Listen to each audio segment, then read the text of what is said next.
Good morning, friends. Today, myself Amit.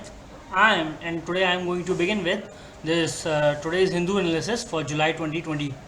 Okay, so now for this 20th July 2020, we are today going to see the first topic, which is Trump's rhetoric on visa.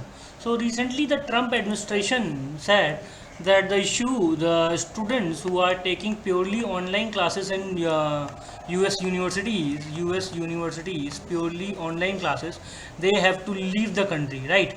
So the US has said that they have to leave the country. The reason was that the COVID pandemic, which has created much problems in US. Okay, so the students are who are taking the online classes had to leave.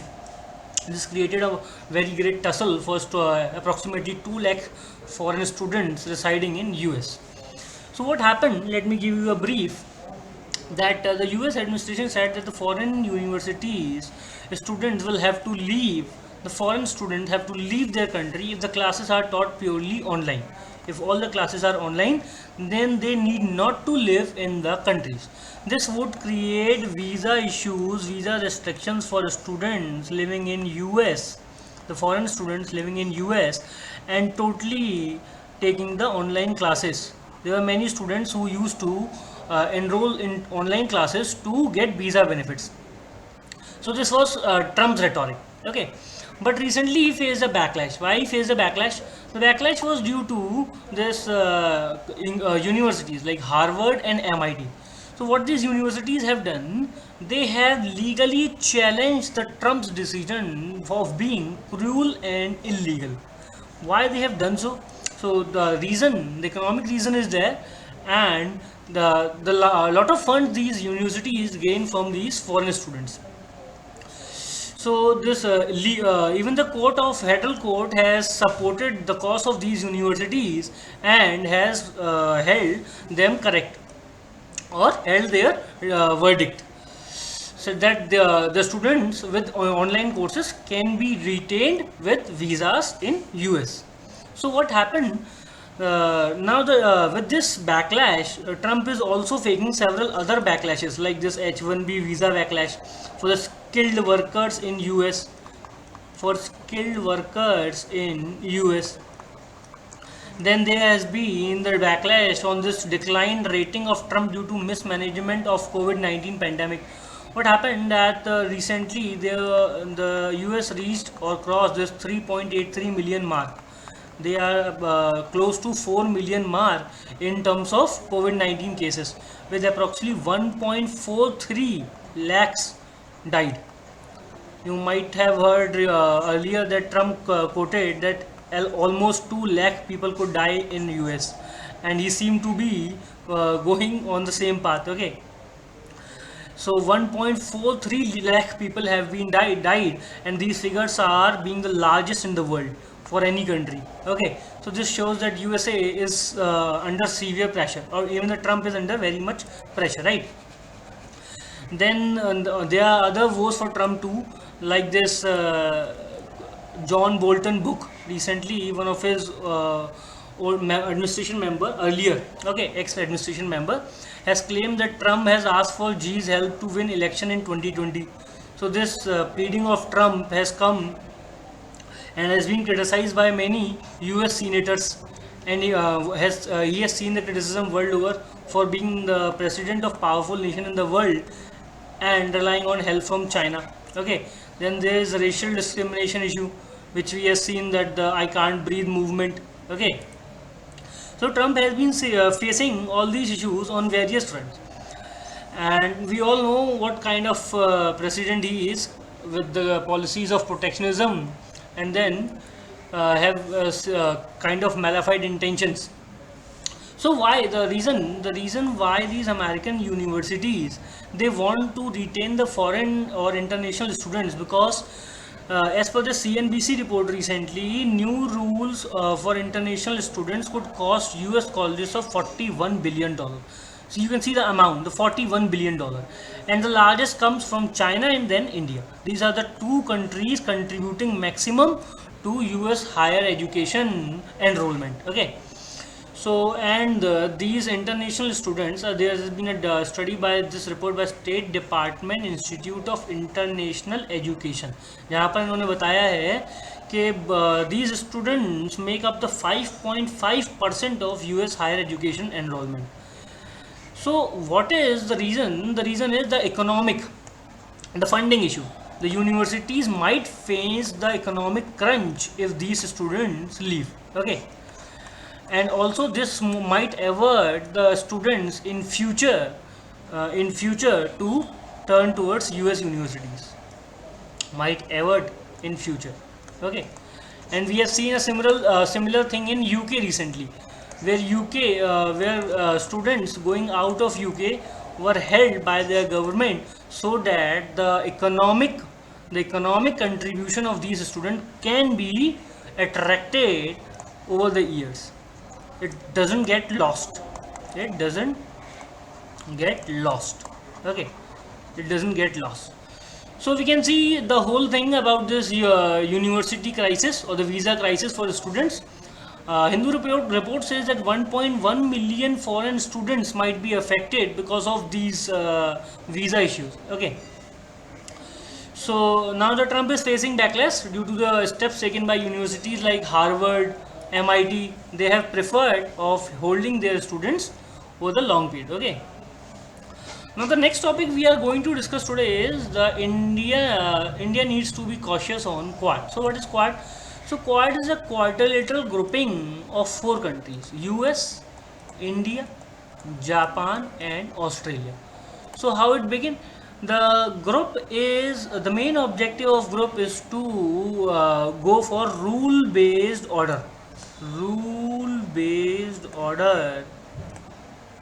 and counter China's aggression.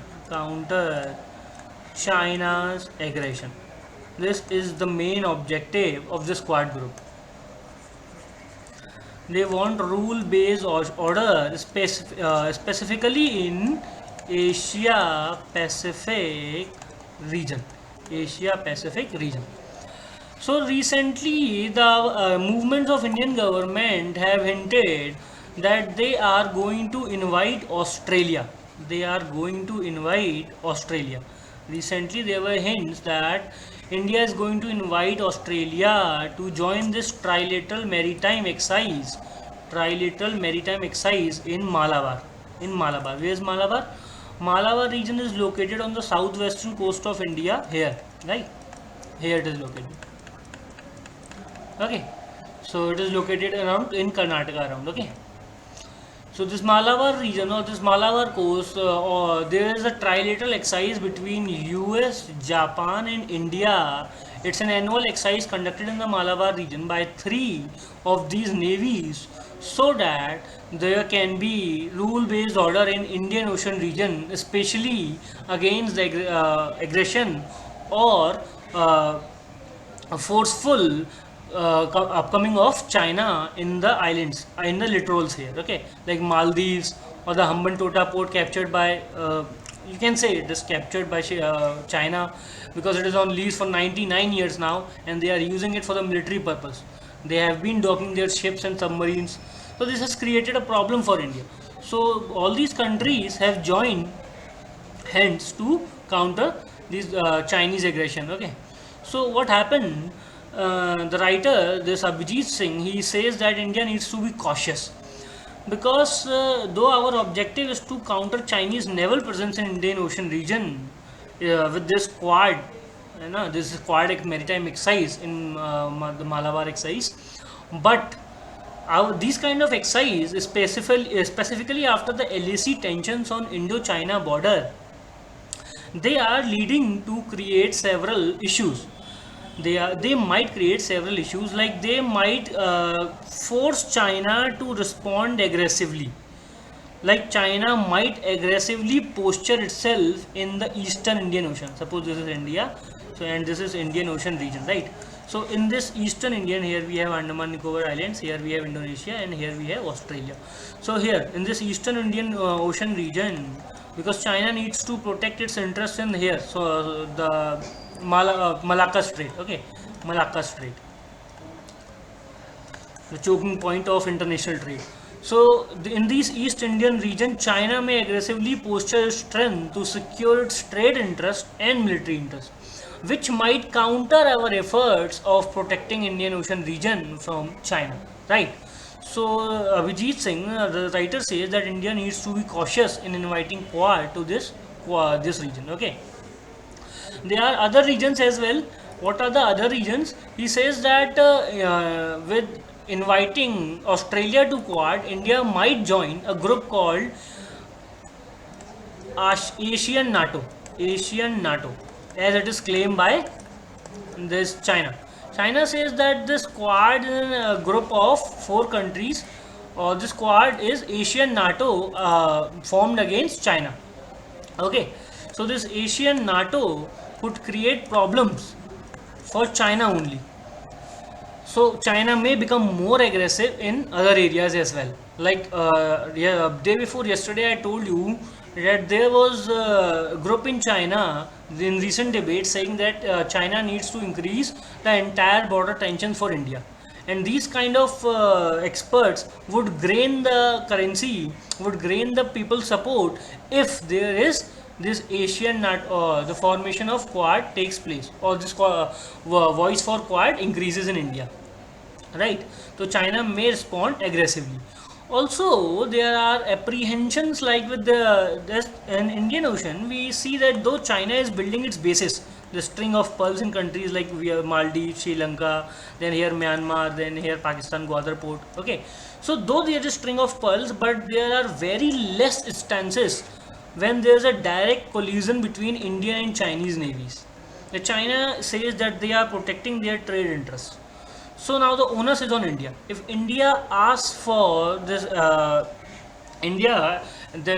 invites these Quad countries, what will happen? That India is taking the first steps against Chinese Navy to create tensions in the region. Okay, so this might further increase our tensions in the Indian Ocean region with respect to China. Also, there's a case of Pacific region. There's a case of Pacific region. We have heard about this the Pacific tussle between US and China. So what is happening? Suppose this is China and this is South China Sea. So and here we have Japan. Okay. So what is happening nowadays? There's Chinese PLA Navy and US Navy, and they are having hot issues.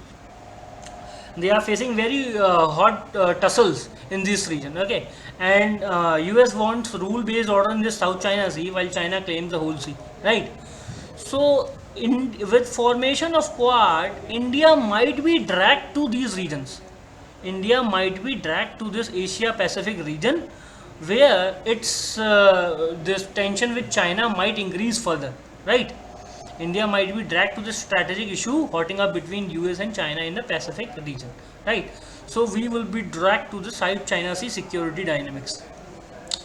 And until now, we are not having such problems. We are not involved in such issues. Okay. But another viewpoint is that India needs to. There has been rhetoric in India that India needs to shed its defensive defense approach, and now move towards offensive defense. There has been various defense experts who have claimed that India needs to move towards offensive defense, because till now anyway we were avoiding the anti-China, and we were avoiding anti-China topics like the Hong Kong issue or the issue of Tibet. We were avoiding all these issues on international platforms. Why? Because we wanted better relations with China. But even after this positive thing from our side, China has been creating the tensions on our border, from Ladakh to this Arunachal Pradesh. So despite our efforts for positive approach or of cooperation with China, China is there creating security tensions for India, violating our sovereignty issues like in CPAC and in Daimar Bhasha Dam. then India needs to shed its traditional approach and move towards offensive defense. Many of our defense experts claim this rhetoric. Okay. Now coming back to this Abhijit's write up. Then he says that India does not have undersea capabilities. India does not have undersea capabilities, and this would leave India with less technology to face China in the Indian Ocean. Okay, so China has submarines, undersea submarines visiting Indian Ocean region, but we do not have the technology to face them to create a deterrence for Chinese Navy, right? We are technologically less capable. And the other issues being that though US and China wants India to join Quad, but they are not transferring the strategic technologies required to empower Indian Navy with weapons. Okay, so they are not providing the strategic technology specifically for this undersea capabilities. To if we have these improved capabilities, then only there can be a deterrence, so that the China does not enter the Indian Ocean region. But we do not have those kind of technologies right now, and there has been transferring issues. Okay, so with lesser capability, and US and China have lesser forces to spare, so they won't be coming to Indian Ocean region for the Indian cause. Okay, so even what the writer says that even after India joins this Quad, invites Australia, India might get committed to this Quad. India might get committed to its Quad by inviting all these members. But what will happen? They have very less to contribute for India's cause. Okay, there might be short-term gains, but over long term, they might not be able to provide better for India's interest. Instead, India would be dragged to their interest. Okay. So there has been a caution, but India needs to play cautiously over this Quad. Okay. Okay. So let us move ahead for the next topic, which is extrajudicial killing. So this is a write-up by one of the esteemed lawyers in India, Prashant Bhushan. Okay, Prashant Bhushan is given this write-up, and here he mentions the issue of Vikas Dubey extrajudicial killing. Okay, so the killing of Vikas Dubey has raised the issue of extrajudicial killing again. Okay, so what happened? He raised several questions like why he surrendered, why only he surrendered if he had to run, why there was a change of vehicle, why there has been no handcuffing, why the guidelines were not followed. Okay, so these are the questions which have created the doubt or suspicion over the killing of Vikas Dubey. Okay, and Supreme Court has already said that encounter philosophy is a criminal philosophy, and the police should avoid it. They should not involve in encounters. Okay, so the thing is that Prashant Bhushan has said that disciplinary action is taken in very less number of cases, specifically in present UP government, where more than 100 encounters have been witnessed since the government came into power. Okay, and this Vikas Dubey killing has created much voice. Okay, the reason behind all this is that the same story, same B grade film story has been used, that the victim, or sorry, the accused has snatched the weapon. They snatched the weapon. The police did in self. They did it in self security.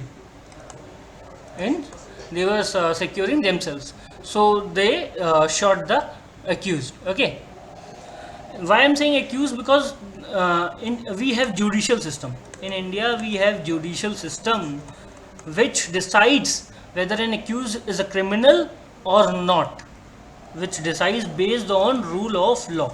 In India, we follow rule of law, but these extrajudicial killing are philosophy of going against this rule of law and taking an immediate decision by policemen or the people involved in this extrajudicial killing, right? We have guidelines both from Supreme Court and NHRC. In this PUCL versus State of Maharashtra case, in 2014, Supreme Court said that encounters are illegal, they have a criminal philosophy, and proper guidelines have been provided by Supreme Court in this matter.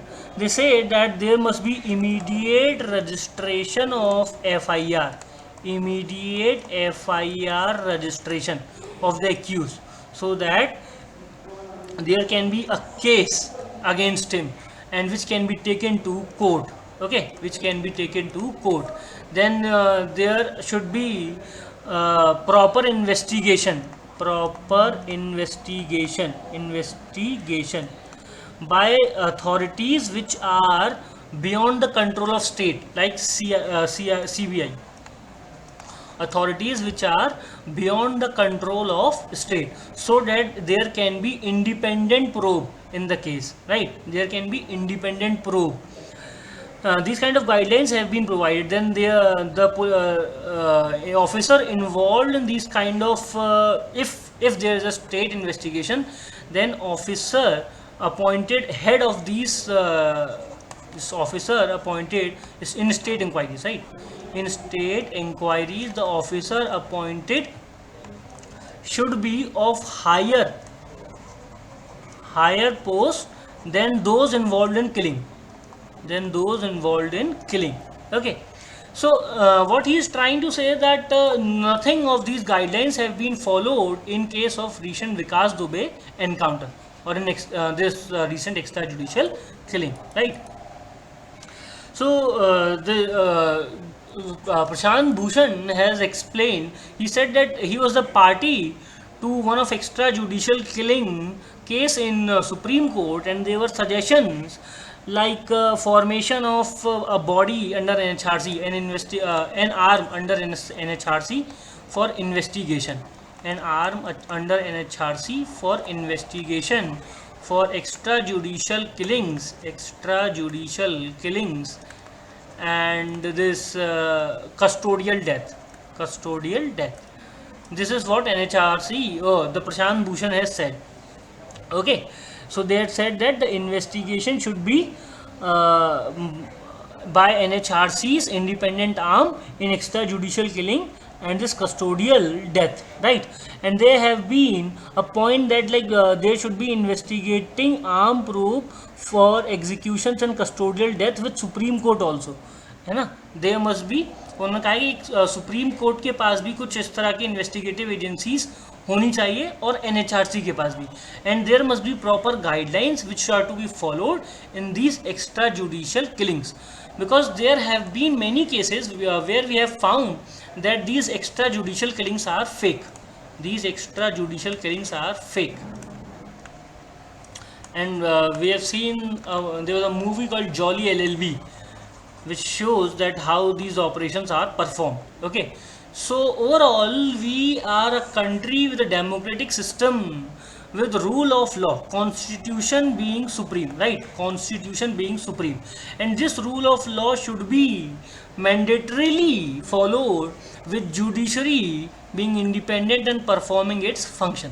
Okay, so there the people who are supporting this incident, they are saying that there has been lot of issues with judiciary in India, and the main issue is of pending number of cases. Okay, so what the government need to do, and the Supreme Court also, because this shows that lack of faith, and it is shameful.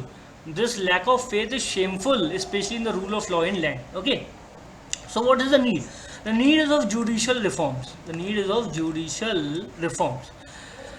As per economic survey, there are around 4 crore cases pending in India, and we need to resolve them with better number of judges. Okay, we need to hire more number of judges. One of the report claims that there is 40% vacancies in judicial sector. Okay, so there are 40% vacancies, 4 crore cases pending. Then there are other issues like laws are not clear.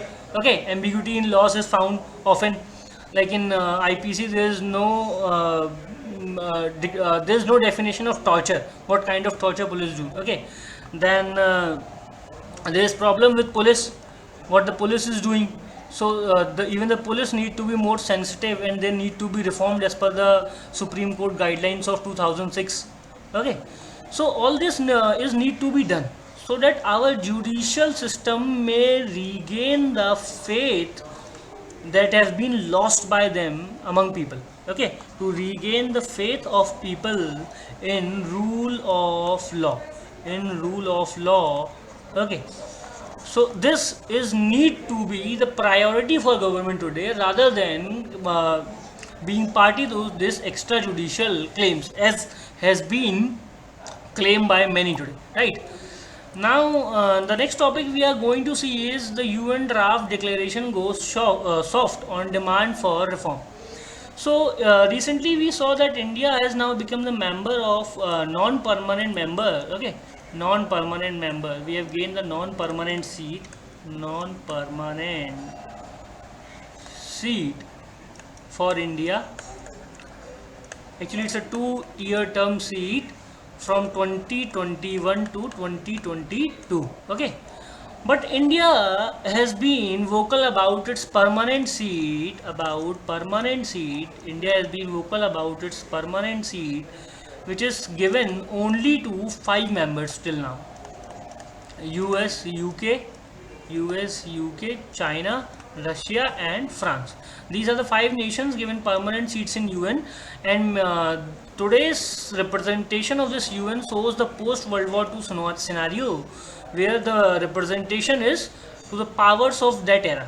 Okay, so and the economies or the emerging powers of today, like India, Japan, Germany, they are not represented anywhere. Even the continents like Africa and South America have no representation at all, or the South Oceania, they have no representation at all. Only they are given representation in terms of non-permanent seats. Okay. So India has been vocal about its permanent seat in UN, and even the many countries, only leaving China, other countries have supported India's permanency at UN. But in the recent decree, in the recent this declaration, the UN is seen as being soft in this reform. Okay, they are very there has been slow movement of reforms in UN, and this is also leading to decrease in faith in these international institutions among member countries, because most of we have seen that UNO, many people claim that UNO is all about US, earlier they were claimed that the UNO is all about US and no for others. है Similarly we have seen that WTO and WHO and UNESCO, the US has left them because these institutions does not heed to the pressure of US. Although there has been different things, okay, but US left this WHO and UNESCO because they did what the US wanted them to do, right? And there has been tussles with WTO also, right? So if we want a better multilateral regime, multilateral organizations regime, we need to reform them. A similar such reform was seen in IMF, where voting rights of India were increased in last few years. Okay, so in IMF we have witnessed some kind of reform, but still US has a large share in this body. Okay, so the UN need to be reformed to represent to the present scenario powers, so that there can be better the powers can the international powers like India, Germany, Japan, India, Japan. These are responsible powers who can come and contribute to the welfare of whole world, contribute to global welfare. Okay, rather than giving or the power concentrated in hands of nations like China and US, who are playing with the security and health of world in the name of national interest. Okay, national interest. We have seen it how China played with WHO and how the US has been playing with all these organizations for the last century, right? So, and the next topic then coming to the next topic, which is the global COVID-19. The death toll has crossed the 6 lakh figure, and this is a serious issue the world is facing. The pandemic has marked 6 lakh, and 25% of these deaths, around 1 lakh 43,000, are from US only, right? So this pandemic has turned the 20th year 2020 into one of the worst years of today's century, worst years of this 21st century, right? Worst year. More than crores, the number of cases are now over 1 crore, and the deaths are around the 6 lakh figure. And there is no vaccine till now. Okay, till now we do not have any vaccine, though there are positive news from the Oxford vaccine, but it is yet to be officially announced, right? But the positive news for India here is that there is a positive thing for India is that we have lesser number of fatality rate. Okay, the case fatality rate as per the Union Health Ministry in India is around 2.5%, and this is one of the lowest in the world claimed by Union Health Ministry, right? So our health ministry has claimed that with effective containment strategy, aggressive testing, and standardized clinical management, these were the steps taken by us, which led to decline in our fatality rate, which is around 2.49% for now. And on this positive news, I would like to end my today's lecture. Thank you.